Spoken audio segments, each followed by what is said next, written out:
What's up, YouTube? Thanks for tuning in and checking out the video and coming back to the channel. I know I've been on a little bit of a dry streak here of not uploading since World Cup. We had a bunch of hype leading up to it. We had a bunch of live videos, and then I kind of just ghosted everybody. If you follow me on social media, Facebook, Instagram, then you probably already know what this video is getting into. But if you don't, and you're just tuning into the YouTube, then this will be some new footage and kind of a new announcement, if you will, of what the car did at World Cup, and then I'm going to show some footage as well. So this is finally the video that I've been kind of dying to make all year long. This was the goal. This was the big event. It was the big lead up of the biggest race in the country, imports versus domestics, World Cup finals. Childhood dream, bucket list thing to do, to not only be there racing my car, but to go there and reach a goal of mine and set a record, or a micro record, if you will, with my own car that I built. And I'm just super happy to be able to make this video, and I'm super happy what we accomplished. And it ended the season on a really good note, and it makes me proud that all the hard work and everything that we put into getting to this point paid off. So, little breakdown of kind of the record, or the micro record, would be, it is the 6R80 record with, a factory style transmission, all 6 gears, nothing eliminated or nothing manipulated to leave in a different gear or eliminate gears. And without taking anything away from Lund and what they've done, they're my tuner. They're the best for a reason. They went 679 with their style 6R80 transmission, and that is the record. So there is no micro before theirs. There's micro before mine. And I'm okay with that. It's fine with me that, they have a purpose-built race car. They designed it and surrounded it with all the parts to go out and run that 679 or 67X, whatever they did, and they killed it. I think they went in there leading up to the race, just wanting a 690 anything, and then they go there and go well deep into the sixes, and they win their class. It was an ultimate achievement and high for them, and I'm super pumped, and that's super cool for them. And everybody talking crap about me, and I'm trying to take stuff away from them. No, I love it, because now I know that my transmission has the capability of going deep into the sixes if I change some things, and that's great. Now I can focus on other parts of my program, other parts of my car, and put money elsewhere, knowing that my transmission is capable to take me into the sixes if that is the goal and where we end up wanting to be. So anybody assuming that I'm upset about it or trying to take anything away, that's not the case. I'm now happy that the astronomical amount of money that I put in this factory style transmission is well spent, because now I know that it can get me into the sixes. So super cool. Now the difference between theirs and mine and my micro record is, I leave in first gear, I end the pass in fourth gear. All the gears are from the factory the same, all the ratios are the same, and it's no different than any other stock Mustang, other than hard parts and beefed it up a little bit. It's the same kind of transmission that it is from the factory. They eliminated first gear, they eliminated fifth and sixth gear, so the Lund transmission only has second, third, and fourth, and it just makes it a better drag racing transmission. It eliminates some parts out of the transmission, parts that can fail, parts that can go up or burn up or slip, clutches and stuff like that. It gets them away from that 4.1 or whatever first gear ratio, which fights me sometimes, and is maybe sometimes why I spin, and knock the tires off at the line, because of that ratio. There's a reason why this 4R200 and 3R200, which is when you eliminate gears, came out. It's because the first gear is a very difficult gear to wrap your head around and get it to work, right, and go fast with it and it not break. So that's, if anybody asks why I haven't done that yet or why I'm against it, it's because I like the challenge of getting it to work. And my car does work very well with leaving in first gear. I've been very privileged and spoiled when it comes to that because it works well. First time we ever went to the track, it went 119 60 foot. It went 8s off the trailer. Stock motor went all the way 790. Now here we are going sub 750 and unrealistic 60 foot times, leaving in first gear. Why would I change it? John and Lund tells me all the time that eliminating that shift and leaving in second will pick up ET and help the car get down the track. And I'm losing RPM drop and stuff like that with that shift. And I understand all of that completely. I do get that it in the end is faster and it's better for different tracks and stuff like that. But it's just something in here that just makes me want to stick it out and stick with the 6 gears and stick with the 1st to 4 gear, racing. And that is this record. So leading up to this event and my pass, the fastest anybody went was 756, I believe, with a 6-speed transmission, leaving in first, finishing in fourth. And that record was set maybe 2 years ago or something like that. And it was a big thing at the time because Lund hadn't gone faster and they weren't well into the deep 7s or 6s at that time. So this micro record was, in fact, then the actual record because no one had taken a 6R80 faster than this 750 at that time. And then Lund started progressing and eliminated gears and did stuff that they did and went 40s, 30s, 20s, O's, and now all the way deep into the 6s. So it's funny to see how hype this 750 number was 2 years ago or so and how big of a thing it was. And then how now those same guys that thought it was a big thing now think that, what I did was nothing and Lund is, the GOAT and what I did was irrelevant. And that's fine, they have their opinion.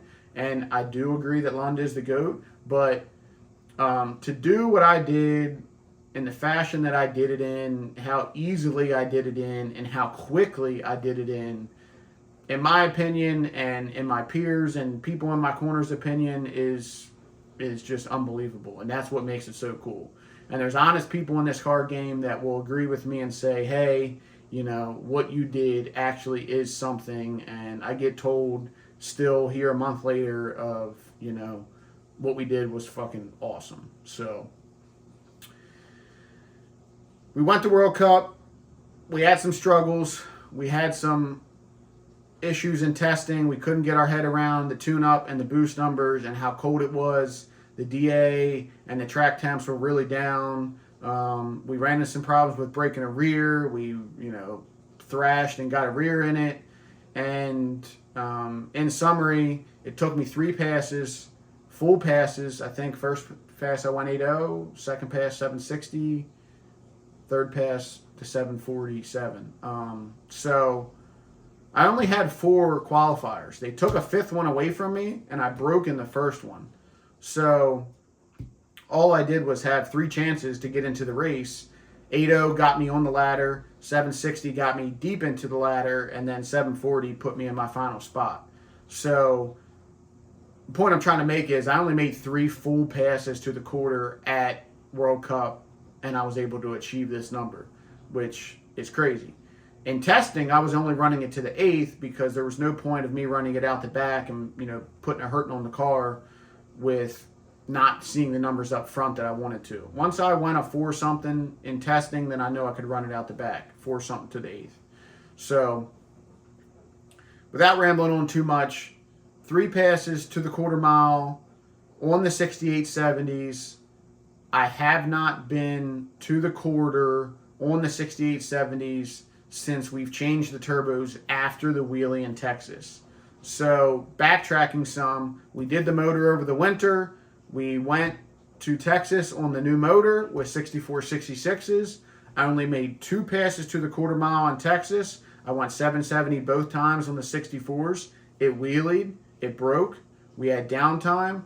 We put on the 6870s. We kept the same motor. We did some changes to the transmission.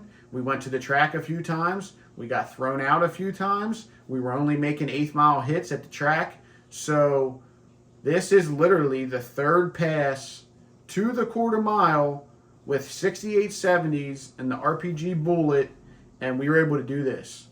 And I'm going to talk my crap for a split second and say that the guys that ran these numbers, similar numbers but slower, previous to me, went through a bunch of motors, a bunch of transmissions, had a bunch of passes on their car, had a bunch of data, shared it between all the cars, and it took them a good effort and a little bit longer of an effort than 3 passes to run this number. So just goes to show how hard I worked, and my crew guys, Jack and Chris, and everybody that backs my car, Kelly, Lund, Power by the Hour, Bluestreak, RPG, everybody that plays a part is the reason why we were able to do this in the fashion that we did it. And we ended up going rounds at World Cup finals. It's pretty effing cool to think that my first World Cup finals, not only did we qualify in the top 10, but we went rounds, we went a personal best, we set a record, micro record, and we left out of there in one piece. No bad problems. Everything couldn't have went any better, unless of course we won the event. And I knew it was out of reach. The car that won the event goes 720s. I don't think this car, the way it's set up, has that in it now. Do I think it could go faster than 747? Absolutely. John believes it as well, but it didn't have a 720 in it. Not in that quick of a time. Not with 2 more rounds to go to make it to the finals, and the conditions that we were racing in. I don't think it could have. But next year, who knows? And that's the goal, is to always go faster. So Texas 2K, qualified top 10. World Cup, qualified top 10. I mean, that's a pretty cool 2023 year. So I appreciate everybody's support. I appreciate everybody liking, commenting, subscribing, comments here, comments on Facebook. Circle D shared the post. Lund shared the post. Bluestreak shared the post. Kelly shared the post. Everybody that commented said anything to say, it was cool. I appreciate everybody. The negatives, I'm okay with that too, because I know, there's always going to be somebody out there that's got something to say. And when there's 1,000 likes and 1,000 nice comments and 1,000 supporters to one person talking crap, it just drowns them out. So super cool. Also, the car went 113 60 foot. I'm going to put my reaction in the video to show when I first seen the slip, and you can see for yourself. My reaction of seeing the quarter mile time was cool. Then 5 seconds later, when I seen the 60 foot, I went apeshit again. I mean, 113 60 foot. The factory Ford IRS record, Gen 2, Gen 3 car, whatever, IRS, Ford, from the factory, the record for 60 foot is 111 by Brian Luna, Mexico Racing League. We are 200s off that 60 foot record, and it went 113 with a 1. A little bit of a smidge of boost, or change of tire pressure, or a little bit of tailwind. We're that close to a 112, which is crazy. That car that went 111 is a race car. It is a purpose-built race car. It's backed by a shop. It's backed by sponsors and parts, and they do a great job at racing and building that car and doing what they do. It's a super clean car, but the car's also been 6s too. But to think that in the next lane next to him, he goes 111, I go 113. That's pretty cool, man. That's pretty cool. And to see Kelly's knowledge and what he came up with this secret suspension and this, stuff that he developed specifically for my car and for a, high ratio, big first gear, leaving high power car, and what he designed and what he came up with to actually work and to go 113, it was awesome. And I give credit to the track prep and Jason Miller and the DA, and all the pieces fell together for this whole event, other than the damn rear braking. So check it out. Sorry I rambled on so long. Skim through it. If you did, and check out the footage. I'll check back in after I roll some clips and talk about them. But yeah, we did it. Baddest 6-speed 6R80 on the planet is the Riders built S550 twin turbo Mustang, and I'm super stoked, man. And we are number 2 on the list to Lund, and that is a cool 2-spot, and I am perfectly content with being there. And there's not too many turbo cars in general, S550s, IRS cars, Gen 2 cars, Gen 3 cars that have been sub 740s, let alone ones doing it with a factory style transmission. So no cheating, no second gear leave, trans brake, all the grudge guys and the no time guys that want to talk their crap and think that they're the baddest overdrive car in the country. You got to prove it. You got to prove it. You got to put up or shut up. You got to show me a time slip. You got to grab a lane next to my car and put me on the trailer at an event, showing time to tell me that you are a badder overdrive car than me. Period. Point blank, period. You can falsely claim all you want. You can no time. You can 8th mile race. You can stay down south in your backyard boogie events and, events with tracks with weeds growing up through the track and stuff like that. That's cool. Your second gear leave car will get down there and my car will come up there and blow the tires off. Not denying it, whatever. But if you're going to claim baddest overdrive car in the country or in the world, you got to put up a slip faster in my car. At an event, at a sanctioned event with tech, with the boards on, with a time slip, no draggy shit, no nothing, and show that you're badder than me. And if you don't want to show slips or show time, come up, grab a lane. We won't turn on any boards. We just race with a win light. You beat me. We both make clean passes. You can take that crown. But until then, my car is the baddest overdrive car in the country, period. And that's it. That's it. Check out the clips. Let me know what you think.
764. Fuck yeah.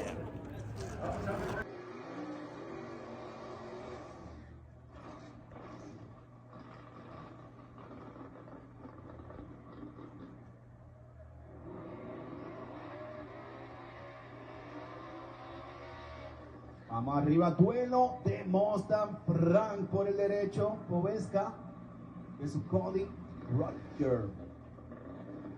Cody Rogers left side there in the Mustang and a Dundalk barrel in the RPG Racing engines. KellTrac suspension, Lund Racing. Dark Performance and powered by L Performance. Going to be on board here from correct number 22, qualifier Frank Venza. The 03 Cobra currently sitting third in the field with 7:41.60 to buck 71 here. Without any Maryland-based machine.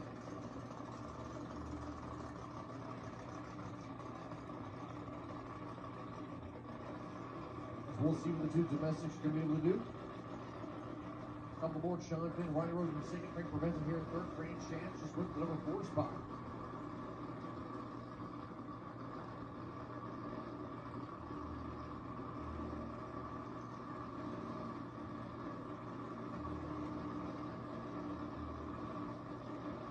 As Frank Prevention and the pre-stage beat, Cody Rogers doing the same.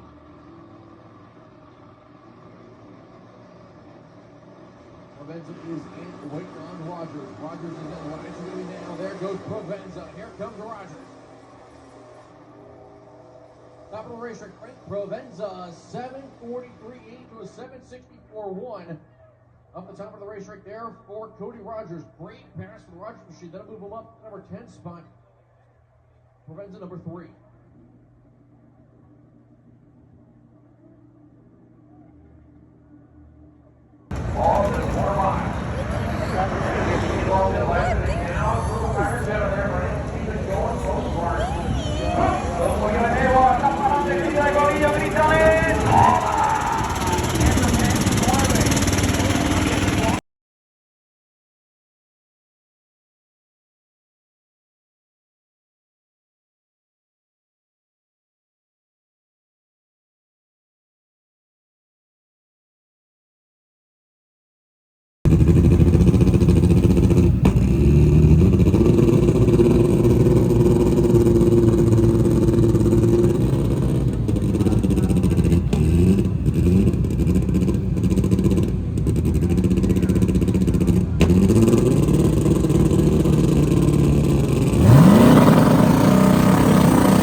But he said, I can still stop.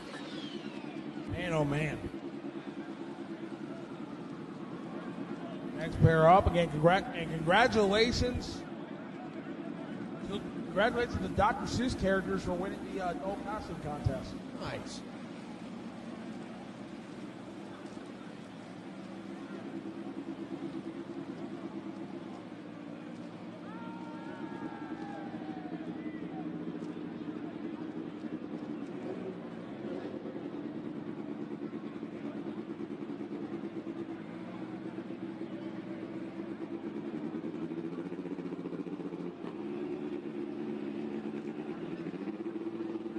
Cody Rogers and Kyle Wade.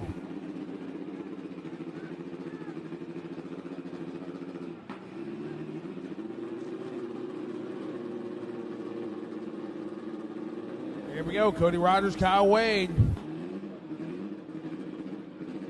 See what happens here. Kyle Curley, 26. Cody Curley, 13.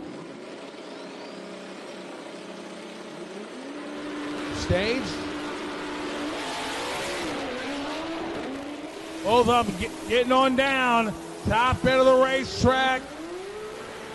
7:47, 184 to a 9:55, 103 for Kyle Wade. Cody Rogers goes 8. Kyle, 26.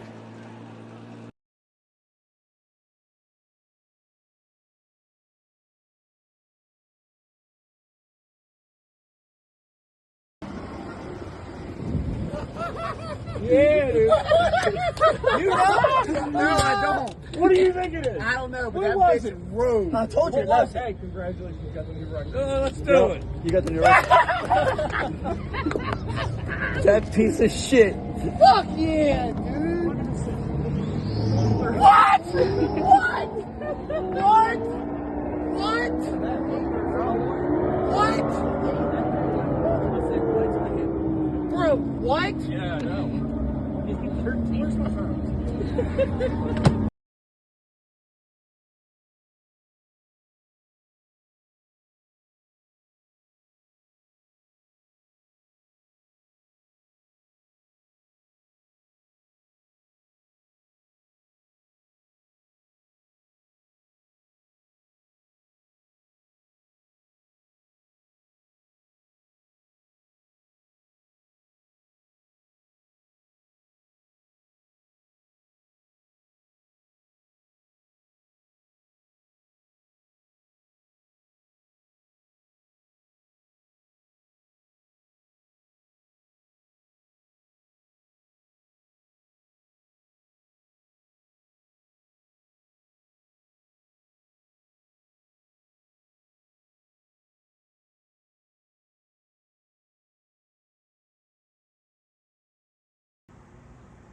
All right, so there's the clips.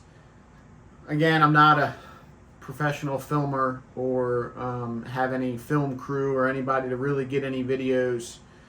Anybody that takes videos for me normally has my phone at the starting line, and I'm going down the track without any kind of phone in my car or anything like that. So it's a struggle for me to try to get someone to take some good videos, but at least I got something, especially with the screen recorded footage from the live feed and stuff like that, or somebody sends me, and pretty cool to get different angles. But yeah, that's what I had all compiled together. Not the best editor, just kind of slam it together on an iPhone app and do my best to show you guys what happened. So pretty cool. My reaction I get a kick out of every time, and I'm just, again, super stoked and super thankful that it played out the way that it did. So, you've seen some passes from testing, you've seen the rear broken, you've seen some qualifying passes, and the slips, I just wanted to go down. So, the 8.0 was obviously just kind of like the A to B passed in my real first qualifier, since it broke the rear on the real first qualifier. I just wanted to go down. I put something simple in it, and it went down 120.60. Pretty not bad, to get down 5.1, 136 to the 8th, 8.07, 169. I always say that I don't run it out the back, without having a 4 in the 8th.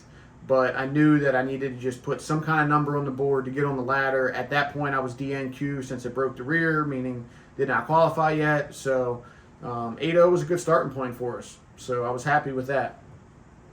Then we knew to put some more boost on it. And, John looked over the logs and said everything looked good. And we went back up, and it went 118, 60 foot. Went 494, 145. Which I think I've been 492. I think I've been 492 on the 64s at Evadale testing for Texas. And then I think I went 490s, on the 7.7 passes too. So even the 494 wasn't a personal best at this point. The 145, I think I've only been 144, 143. So mile per hour showed faith. The 490s was great. The 118, we were working down from the 120, and 764, 182. So at this point, at this time, this was my fastest pass to the quarter. This bumped me up some spots on that 6R80 list.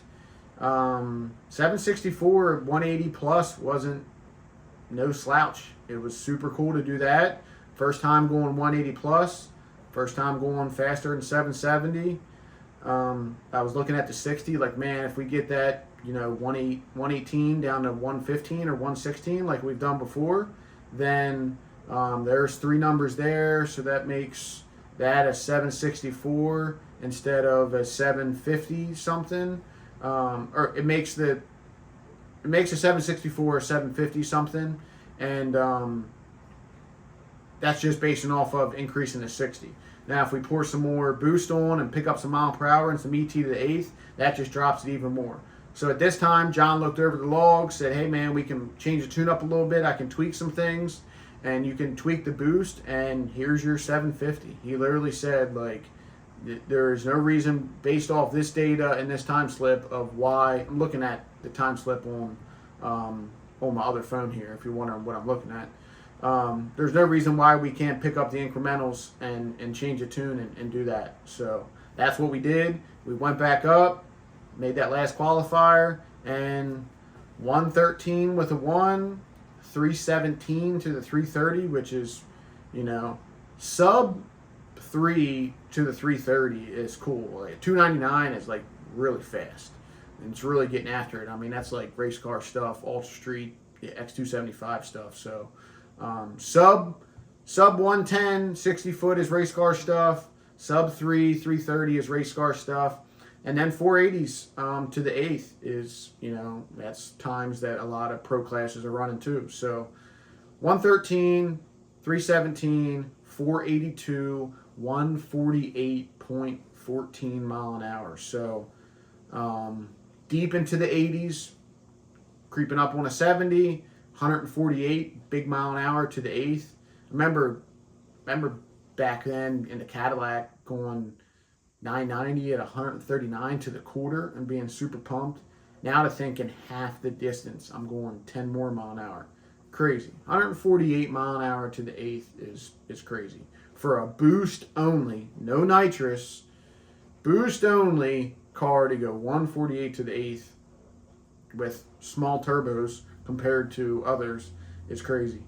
And then it went 7.475 at 7.475 at 184.50. So we skipped over 50s. I don't even have a 50 slip. So here I was coming to the track just trying to go 752 or 3 or, you know, get this record with a 7.5 something. We completely skipped right over it, went straight to 40s. And we went 4 more mile an hour to the quarter and 3 more mile an hour to the 8th. So, and this still wasn't, you know, my ramp and my boost ramp kind of starts tapering off out the back just to keep it easy on the motor in the car. So, I mean, this thing has 185 plus in it all day. A 40 mile an hour back half, I'd like to go 188, you know, and pick up that 40 mile an hour back half. That was the goal if we wanted to push it more, was try to go a little bit faster out the back and not let the boost fall off, and try to go 185 plus. And then that would have been a 742, 740 pass. But man, that 60 foot 113, I completely missed it looking at the time slip at first glance, and then once Jack told me check out the 60, I'm like, holy crap. I called Kelly. I'm getting pushed back, called him, blowing him up. He's out to dinner, called him like 18 times, put my phone away, come back, celebrate with everybody. He calls me back. He's like, man, sorry, like, you know, I was busy. I seen you call me. Like, what happened? He didn't know. I'm like, dude, 113. He's like, no way. I said, yep, crazy, man, crazy. And we weren't even aggressive on the settings. They weren't super tight. They weren't strapped down. It was like baseline A to B settings with a little bit tighter from the 118. The RPM is still not over 4,000 RPM. I do not leave the line on more than 4,000 RPM on the trans brake. I do not build more than 10 pounds of boost on the trans brake.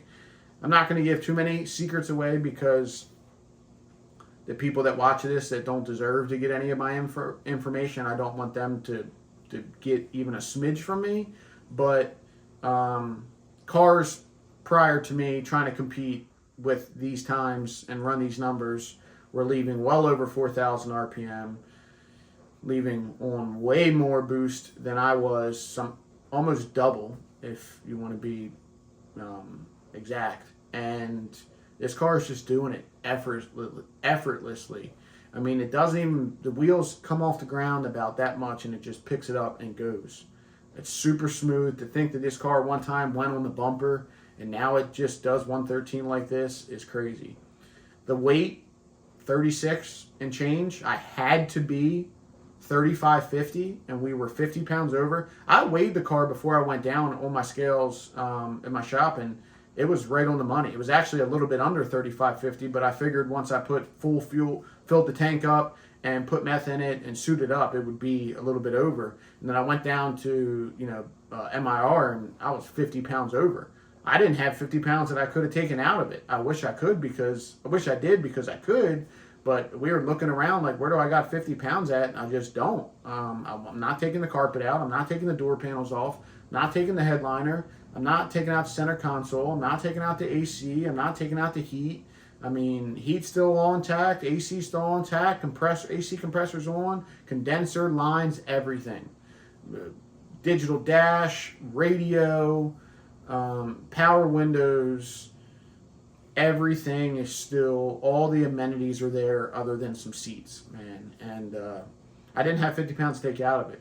Would 50 pounds have made a difference? No, it might have went 745 or something like that, but not nothing crazy. But yeah, the weight, 36 and change, 36 and 25, I think. I kind of bounced around, 3,600 to 3,650, but I didn't really change anything other than adding fuel and adding meth after each pass. So that just goes to show the scales were a little wonky, but they've always said scales get thrown off with rain, and we did get some rain prior to the event, so maybe the scales were off, but whatever. But yeah, 747, 36 plus, me driving the car, no hired jockey, no 100-pound dude in the car. I'm 225. Didn't need to save 120 pounds by letting someone else drive it. Me tuning the AMS, me coming up with the tune each time. John was doing his own thing, focused on his own program, other than help me look at the log and make sure that we were safe and content. I did the boost each pass. I did the suspension each pass. The service was absolutely terrible. Anybody that goes to the track knows that it's already a struggle to have your racetrack have good phone service and Wi-Fi anyway.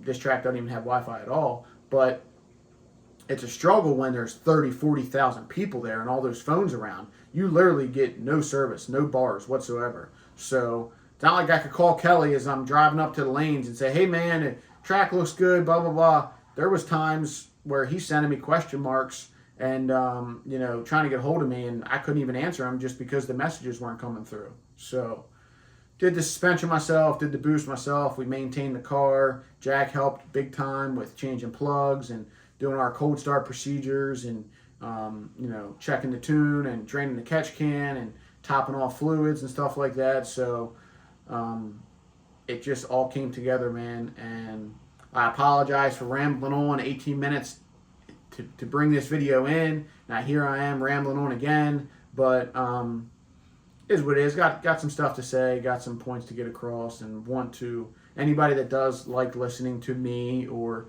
listening to kind of the backstory or the fine details, they might enjoy, the talking side of it. So I'll try to keep you guys updated with some winter, changes and makeover. I think me and John and Will are going to get together and come up with some things to change, maybe on the engine side of things, maybe on the turbo kit side of things. I do want to try to get this turbo kit a little bit oriented to where the back pressure is figured out and the dome pressure, and get some back pressure sensors in it, and get the AMS reading more things, because I'm using it in such a simplified way, in such a basic way. I'm not using it to its potential. Me and Sebastian, NLR AMS 2000, we talked when I was down there, and he was like, hey, let's get the G meter working and I'll help you get it set up. And I was like, man, I don't even have this AMS mounted hard, to a hard part. It's in my glove box screwed down to plastic. Now that I got a roll cage, I got to mount it to the cage. Then we can get the G meter stuff working. So there's definitely some changes I want to make to the turbo kit, to the electronics, to the motor. Maybe put some cams in it. Don't want to release too much info, but maybe see if we can make it more efficient, make more power on less boost. Anybody that follows Lund knows that that was their big makeover on Grey Goose, was to make more power, less boost, and make it more efficient. So if there's anybody to help me with that, it would definitely be them. Turbos are going to stay, man. They had me tech my turbos, and you know, I put that in here too. They had me pull the turbos off to make sure that they were 6870s. With the bottom mount kit, that sucks. So, but that was one of the reasons that I was able to weigh a 3550, was because of the 68s and because of the transmission. So, even though my car may benefit more from larger turbos and may make more power, and my engine could make more power, you know, I know Brian Luna just stepped up from the 68s. He was about tapped out on the 68s of what he ran, you know, this race season.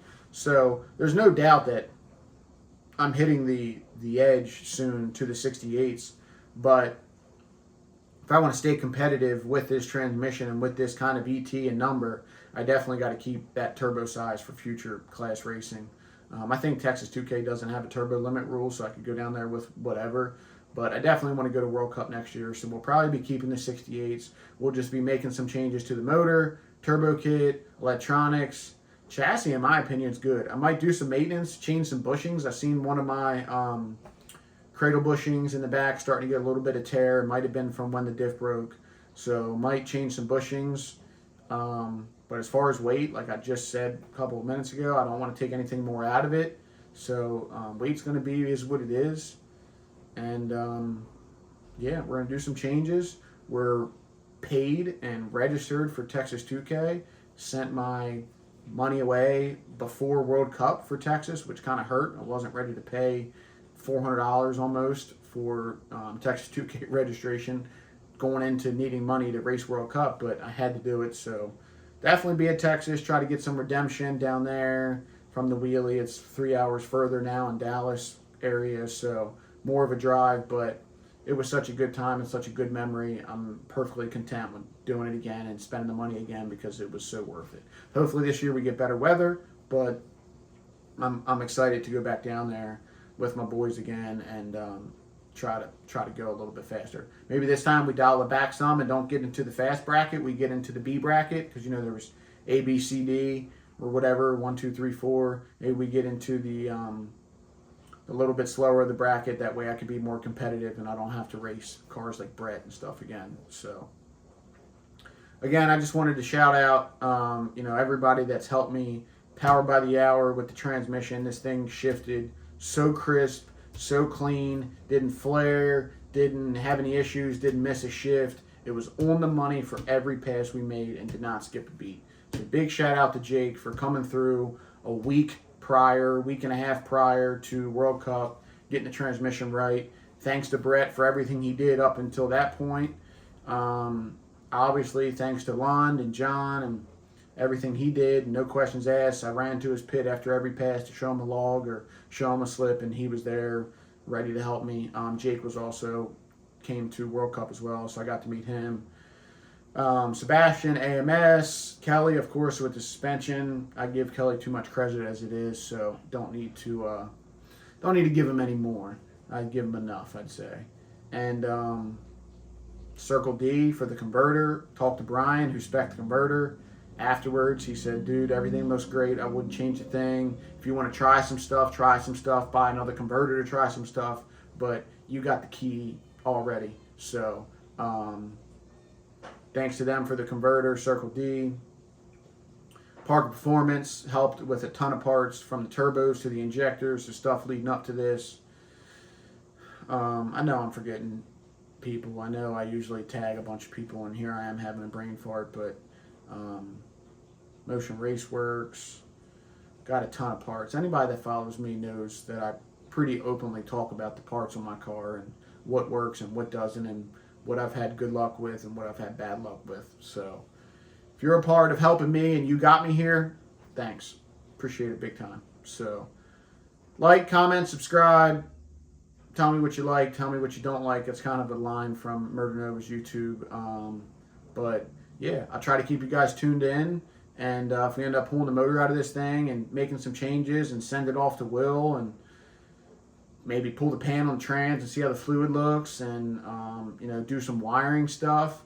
Maybe I could, if I get bored enough, make a video on, you know, how I do the boost and, you know, pull up the laptop and show you guys that.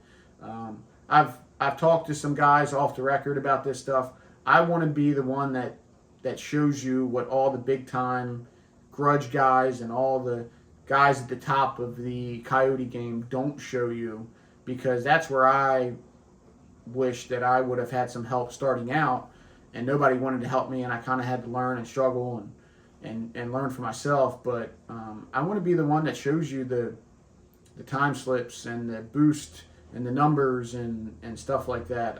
The secrets and the blurring the stuff out and stuff is just super weird to me, and it's not good for the game in my opinion. And you know, if you're charging $20 to answer questions and stuff and just being a total ass about stuff, it's just not cool. And karma's karma, and it'll eventually get to you. But I want to be the guy that kind of shows. And you know, I got an hour-long video of the 7-second recipe revealed, and I walk every inch of my car. Correct me if I'm wrong. Maybe put the link in my comments. But is there anybody else who has literally walked every inch of their car and showed every part on their car and what it did for them and how it benefited them and why they chose it, and released the information of what this is what it ran and this is what it has? Yes, guys talk about motors and transmissions, and this guy built this, and we got our FFRE motor, we got our TKM motor, and you know, it's got precision turbos on it. But are we talking about what exhaust housing it has on it, what flange, why you went for that, what you gained when you went from the 64s to the 68s? I just don't think so, unless I haven't just come across it. Watch a good bit of car YouTube, and you know, follow some people on there, and it seems like a lot of the small time guys release more info than the big time guys. And maybe it's just because they're so big they don't have the time to talk about it. But I want to be the person that can kind of help you guys out and show you some stuff that others may have not. And anybody that has ever commented to me, I replied to them. Anybody that's ever DM'd me and asked me a question, I always answer them. So just trying to keep that trend going. And even though we're measly 600 and some followers, I had a guy comment the other day and said, man, what good content. I can't believe you don't have more followers. I don't know. Do you buy followers? Do you, how do you get them? I don't know. Here I am at like 660 now for like a month, and it just is what it is. I didn't expect to be a millionaire off of this. I just think it's something super cool to look back on. My kids might send a video to my dad, and he can watch all this and, you know, see the videos and everything all in one spot. And 10, 20 years down the road, as long as YouTube doesn't disappear, it'll be something to look back on. So appreciate you guys, and thanks for staying here for this ridiculously long video that's more talking than racing, which is the trend of my channel. So see you guys on the next one. Thanks.